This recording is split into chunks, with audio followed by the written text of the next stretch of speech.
Hey friends, happy Tuesday, February the 27th, day 127 of experiencing God. How have you experienced God today? So today I experienced God through laziness. Really the conviction of my laziness.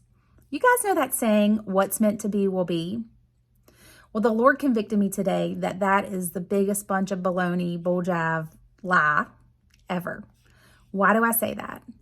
Because what's meant to be will only be if we choose not to be lazy. You know, laziness is a symptom of us choosing the flesh over the spirit.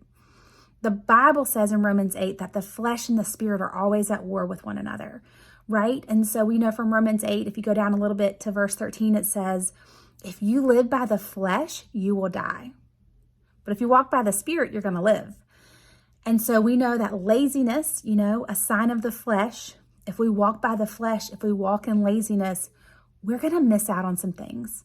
And God told me that tonight. And so there was something that I had signed up to do today after work. I was really excited about it. And then after work, I was tired. I was ready to come home. I was ready to cook dinner, ready to spend time with my children. And so my desire to be lazy and to just be with my family started to kind of get into my mind about going and doing this thing.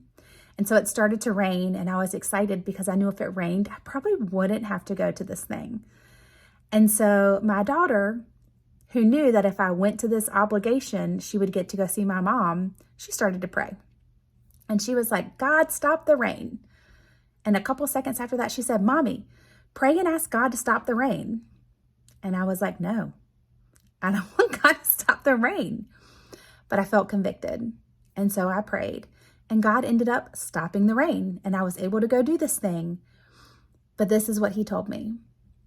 Oftentimes, we miss out on the things that are intended for us because of laziness.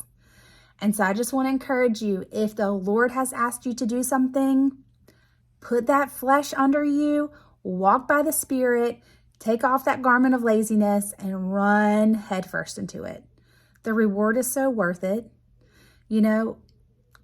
God will never ask us to do something that's not good for us. So I want to encourage you, walk by the Spirit. Don't be lazy. Don't miss out on the thing that's intended for you. What's meant to be will not always be if we let laziness get in the way. I love you guys. Have a great night.